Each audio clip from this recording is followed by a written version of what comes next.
Pahalgam terror attack में गुनहगारों को पकड़ने के लिए इस वक्त ताबड़तोड़ कार्रवाई चल रही है।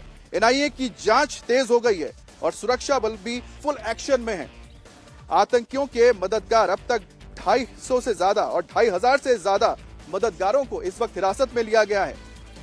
सभी ओवर ग्राउंड वर्कर्स, इसके अलावा 250 से ज्यादा लोगों को पहलगाम से डिटेन किया गया है। तो सिर्फ पहलगाम में ही 250 और इसके अलावा जो पूरे घाटी के अंदर अलग अलग इलाकों में जहां भी आतंकवादी एक्टिव हैं और जहां से भी इन गुनहगारों को, पहलगाम के हत्यारों को मदद मिली थी, उनके खिलाफ कार्रवाई हो रही है, क्योंकि उनके मदद के बगैर इतना बड़ा हमला नहीं हो सकता था। और यही वजह है कि ना सिर्फ आतंकवादियों को बल्कि उनके मददगारों को, उनके रहनुमाओं को, उनके सरपरस्तों को भी इस वक्त फोर्सेस तलाश रही है और चुन चुनकर उन्हें अंजाम तक पहुंचाया जा रहा है। इस पर बात करने के लिए मेरे साथ मेरे दो सहयोगी भी जुड़ गए हैं, मनीष प्रसाद और साथ ही मंजूर मीर।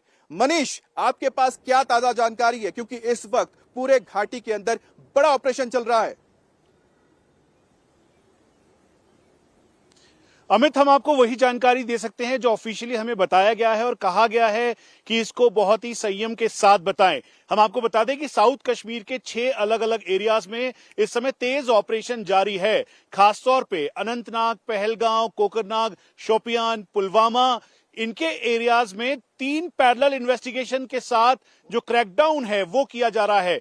भारतीय सेना, साथ में भारतीय सेना के para commandos, Jammu Kashmir police की एसओजी और सीआरपीएफ के जो जवान हैं वो पूरा कॉर्डन सर्च करते हुए इन जंगलों के ऊपर जहां चढ़ना बहुत मुश्किल है, जहां पर कई सारे नेचुरल केव्स और हाइड आउट है, उन सभी जगह पर इस समय कॉम्बिंग ऑपरेशन किया जा रहा है ताकि जल्द से जल्द इन चारों आतंकियों को न्यूट्रलाइज किया जा सके।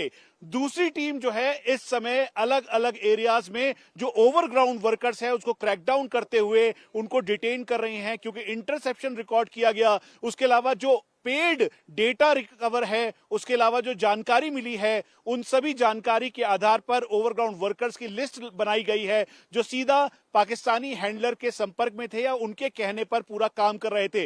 ये जो आप पूरा जंगल देख रहे हैं पहलगांव का और उसके आसपास का, दरअसल यहां पे चुनौतियां बहुत ज्यादा हैं, क्योंकि एक तरफ जहां यहाँ पे स्नो कवर्ड एरिया है, 10-10 फीट तक कुछ चोटियों पर बर्फ है, तो उसके साथ में केव्स हैं और साथ में जो ये पूरा एरिया है डेंस फॉरेस्ट है, इसीलिए तेजी के साथ ऑपरेशन किया जा रहा है। तीसरी इन्वेस्टिगेशन इस समय एनआईए और जो एजेंसीज के साथ की जा रही है, जिसमें जो आतंकी हैं उनका एंट्री से लेकर एग्जिट तक और उनके जितने भी हेल्प एड हैं, जिन्होंने जो सिंपैथाइजर हैं, जिन्होंने उनको फंड की मदद की, जिन्होंने उनको पैसा मुहैया करवाया, उसके अलावा जो लॉजिस्टिक प्रोवाइड करवाया, यहां तक कि जो पूरा रास्ता रेकी करने में मदद की, उन सब की अब एक एक कर खबर ली जा रही है और उनको न्यूट्रलाइज करने के लिए ऑपरेशन तेज कर दिया गया है। इस बैसरन एरिया में एंट्री से लेकर एग्जिट तक, क्योंकि 20 तारीख को ये खुला, 21 तारीख को बारिश हो रही थी और 22 तारीख को ये आतंकी हमला हुआ, तो ये पहलगांव अटैक के आतंकियों को जल्द से जल्द न्यूट्रलाइज करने के लिए इस समय का सबसे बड़ा ऑपरेशन पूरे साउथ कश्मीर में एक साथ किया जा रहा है। अमित,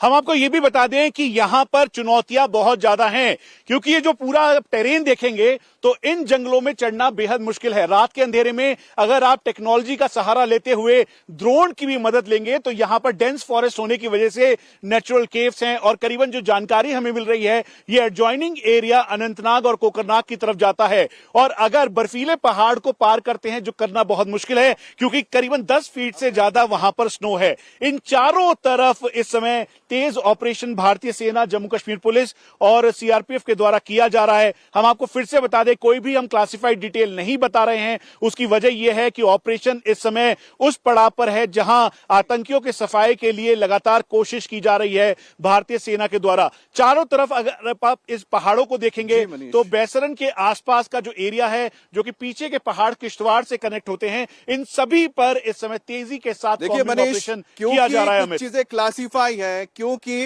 राष्ट्र हित में बहुत सारी चीजें नहीं बताई जा सकती है, लेकिन जितनी जानकारी आपने दी है उससे तो बिल्कुल साफ हो चुका है कि जो गुनहगार हैं पहलगाम के और उसके अलावा जो यहां पर दहशतगर्दी फैला रहे हैं उनके खिलाफ ये एक तरह से फाइनल स्ट्राइक है और इसमें किसी भी आतंकी को बख्शा नहीं जाएगा। मंजूर भी हमारे साथ जुड़े हुए हैं। मंजूर, आपके पास क्या ताजा अपडेट आ रहा है, किस तरह से इस ऑपरेशन को लीड किया जा रहा है? और बड़ी बात है कि एक दो नहीं कई जगह पे रेड की गई हैं और जो ओवरग्राउंड वर्कर्स हैं जिन्होंने मदद की है उनके ऊपर भी नजर है।